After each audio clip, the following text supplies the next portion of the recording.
आज जो है मैं इस वीडियो के माध्यम से आपको आपके मन में जितने भी जीडीएस से रिलेटेड सवाल आ रहे हैं, जो भी डाउट आ रहे हैं आपके मन में, उन सभी डाउटों को, आपके सभी सवालों को इस वीडियो के माध्यम से सब कुछ क्लियर करने जा रहे हैं।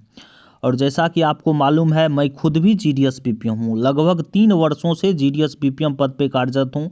मेरा यूट्यूब चैनल भी है इंडिया पोस्ट इन्फो, और साथ ही साथ टेलीग्राम का ग्रुप भी है। 10,000 प्लस जीडीएस से विभिन्न सर्कलों से, विभिन्न राज्यों से। तो आप उसमें जाके, जो टेलीग्राम का लिंक डिस्क्रिप्शन बॉक्स में है, आप ज्वाइन करके अगर किसी भी प्रकार का कोई समस्या वगैरह होता है तो वहाँ पे आप पूछ सकते हैं। आपको वहाँ पे जीडीएस मदद करेंगे। और साथ ही साथ सभी सर्कल वाइज जो है मेरे पास व्हाट्सअप ग्रुप भी है।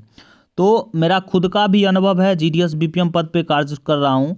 और साथ ही साथ जो है विभिन्न सर्कलों से जो है व्हाट्सअप ग्रुप है, टेलीग्राम है, यूट्यूब चैनल है, उनसे भी जो है अनुभव प्राप्त हो रहा है कि कहाँ पे क्या समस्या है और उसका क्या समाधान निकल रहा है।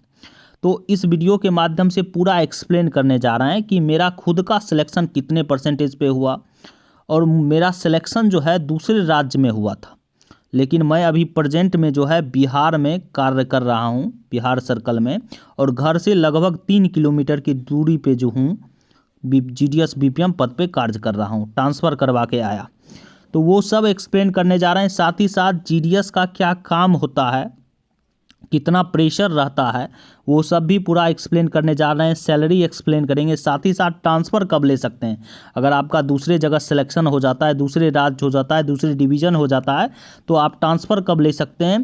पूरी तरह से अनुभव, अपना अनुभव शेयर करने जा रहे हैं। तो आप लोग जो है चैनल को सब्सक्राइब करें, वीडियो को लाइक शेयर करें, तो आप लोग जो है वीडियो के साथ बने रहें। देखिए, सबसे फर्स्ट नंबर आपके मन में सवाल आ रहा होगा कि मेरा लगभग 3 वर्ष जीडीएस बीपीएम पद पे कार्य करते हुए हो गया, मैंने अभी तक डिपार्टमेंटल एग्ज़ाम क्यों नहीं दिया।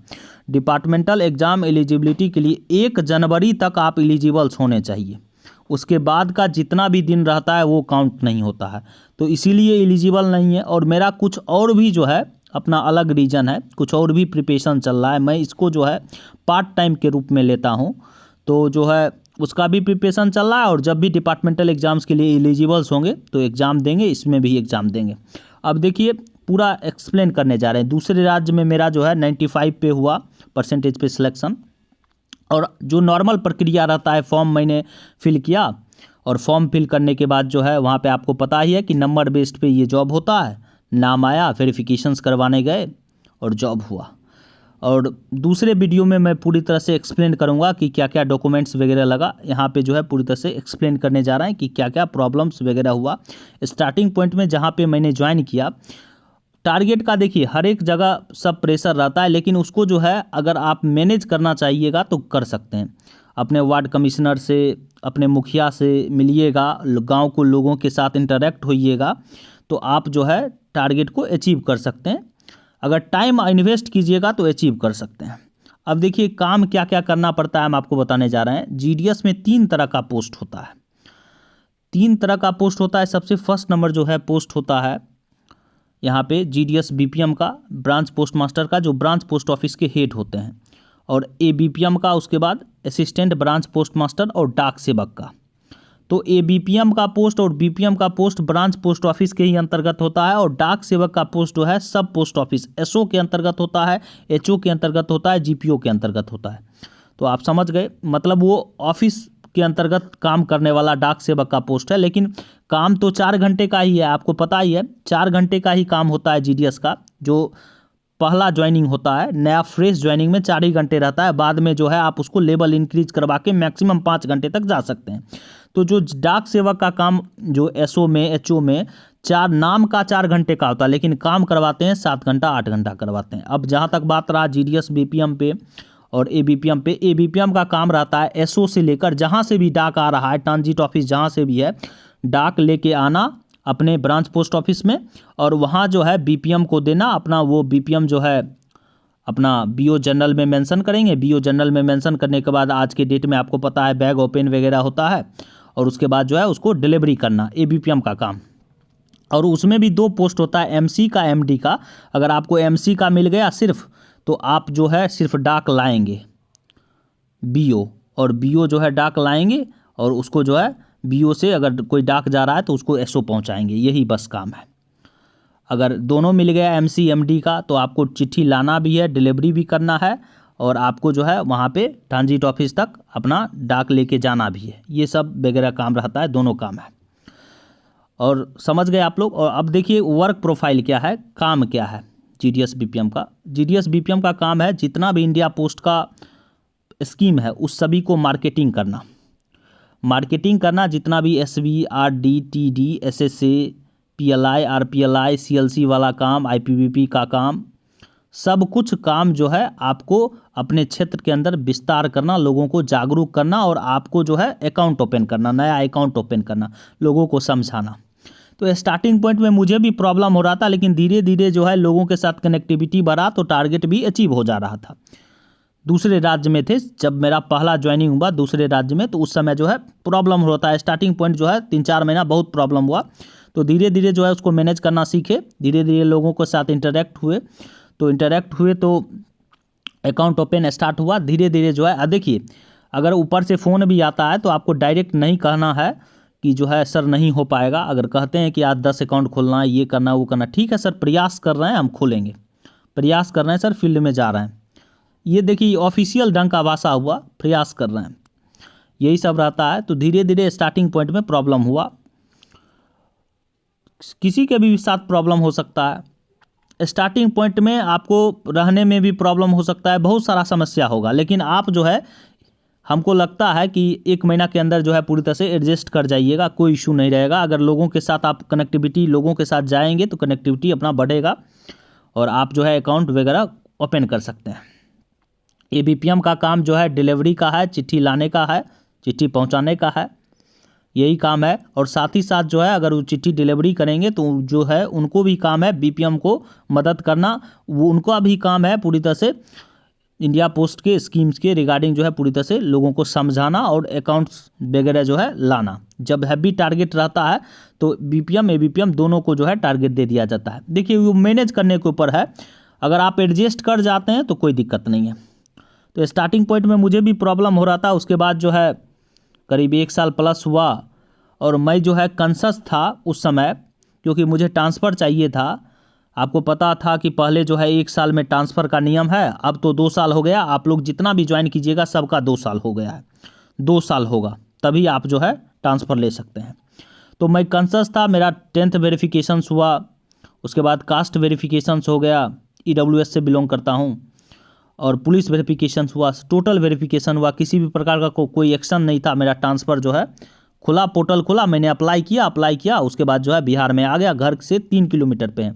अब तो मौज का है, कोई दिक्कत नहीं, घर के बगल में ये जॉब हो जाता है, कोई दिक्कत नहीं, कोई परेशानी नहीं है, कोई टेंशन नहीं है। टारगेट वगैरह का अब तो मुझे लगता ही नहीं है किसी भी प्रकार का कोई टेंशन है, कुछ भी है, क्योंकि घर के पास आ जाने के बाद एक अलग ही फीलिंग आ जाता है, समझ रहे हैं, सब अपनापन लगने लगता है, ईजिली जो है सब कुछ मैनेज कर लेते हैं।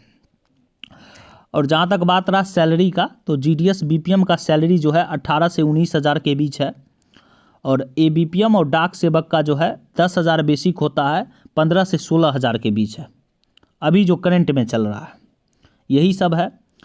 और ज़्यादा टारगेट का प्रेशर जो है रहता है जनवरी से लेकर मार्च तक के बीच। अब तो देख रहे हैं हर एक मंथ जो है ड्राइव चल रहा है, पीएलआई, आरपीएलआई का, पीओएसबी का, एसएसए का, आरडी का चल रहा है, तो उसको मैनेज करना सीख जाइएगा, धीरे धीरे मैनेज करना सीख जाइएगा। और इसको जो है एक चीज़ मैं बता देता हूँ, अगर छोटा मोटा भी जॉब हो जाता है, मैं भी अनुभव किया हूँ, छोटा मोटा भी 10 हज़ार 20 हज़ार का जॉब हो जाता है तो लोग जो है उसी में जो है रम जाता है। मैं भी कुछ दिन के लिए रम गया था, लेकिन इसमें पूरी तरह से रमना नहीं है, आपको कोई दूसरा भी प्रिपरेशन स्टार्ट करना है, या तो इसमें डिपार्टमेंटल देना है तो उसका भी तैयारी करना स्टार्ट कर दीजिए, क्योंकि कंपटीशन बढ़ेगा तो क्रैक कर सकते हैं, अगर नहीं तैयारी करेंगे तो क्रैक नहीं कर सकते। या तो दूसरे का प्रिपरेशन करना है, जिस प्रकार से कीजिए तो दूसरे का प्रिपरेशन कीजिए, क्या दिक्कत है। और ये घर के पास आ जाइएगा तो कोई इशू नहीं है, कोई दिक्कत है। मेनली जो घर के पास है ना उसको ज़्यादा किसी भी प्रकार का कोई प्रॉब्लम वगैरह नहीं होता है। तो मेरा भी जब 95% पे सिलेक्शन हुआ, और सिलेक्शन हो जाने के बाद मैंने आपको बताया स्टार्टिंग पॉइंट में दिक्कत हुआ, धीरे धीरे मैनेज करने के बाद जो है ट्रांसफ़र लिए, 1 साल प्लस के बाद जो है मेरा ट्रांसफ़र हुआ। ट्रांसफ़र होने के बाद जो है अब कोई इशू नहीं है, लगभग जो है 3 साल हो चुका है जब भी एलिजिबल्स होंगे, 1 जनवरी तक काउंट होता है। यही तो प्रॉब्लम है, अगर 2 जनवरी तक भी 3 साल हो जाता है तो फिर भी जो है एलिजिबल्स नहीं है।